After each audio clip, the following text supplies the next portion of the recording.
సిద్దిపేట జిల్లా ఉస్నాబాద్ పట్టణంలోని all force పాఠశాల ఎదుట ఏబీవీపీ విద్యార్థి సంఘం నాయకులు ధర్నా చేపట్టారు. ప్రభుత్వ నిబంధనలకు విరుద్ధంగా పాఠ్యపుస్తకాలు, యూనిఫామ్ విక్రయిస్తున్న ఆల్ ఫోర్స్ పాఠశాలపై చర్యలు తీసుకోవాలని డిమాండ్ చేశారు. పాఠ్యపుస్తకాలు, యూనిఫామ్ డొనేషన్ల పేరుతో పాఠశాలలో అధిక ఫీజులు వసూలు చేస్తున్నారని ఏబీవీపీ నాయకులు ఆరోపించారు. నిబంధనలకు విరుద్ధంగా నడుస్తున్న పాఠశాలను సీజ్ చేయాలని విద్యాశాఖ అధికారులను కోరారు.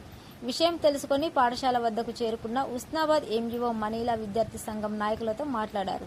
పాఠశాల పేరుతో అక్రమంగా విక్రయిస్తున్న నోట్బుక్లను పరిశీలించారు. వాటిని సీజ్ చేసి ఆటోలో ఎంఈఓ కార్యాలయానికి తరలించారు.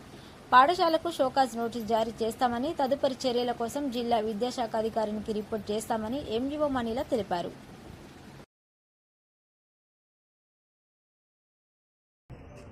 నా పేరు రాజు, ఏబీవీపీ నగర కార్యదర్శి ఉస్నాబాద్. ఈరోజు మనం చూసుకున్నట్టయితే ప్రభుత్వ నిబంధనలకు వ్యతిరేకంగా ఆల్ ఫోర్ స్కూల్ ఏదైతే ఉందో పాఠ్యపుస్తకాలు ఈరోజు మనం చూసుకున్నట్టయితే యూనిఫామ్ పేరు మీద, అలాగే టైస్ పేరు మీద, స్కూల్ ఫీజు పేరు మీద, వ్యాన్ పేరు మీద, ఈరోజు డొనేషన్ల పేరు మీద అధిక ఫీజులు వసూలు చేసి పేదల రక్తం తాగుతున్నటువంటి ఆల్ ఫోర్ స్కూల్ని వెంటనే సీజ్ చేయాలని మేము కోరుతున్నాం. చేసి నేను షోకాజ్ నోటీస్ ఇస్తా, డిఓ సార్కి రిపోర్ట్ పంపిస్తాను తదుపరి చర్యలకు.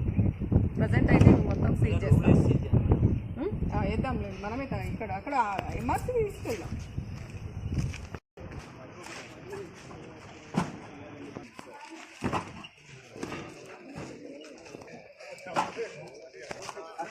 ఏమైతుంది, ఎమర్జెన్సీ అనేది మాకు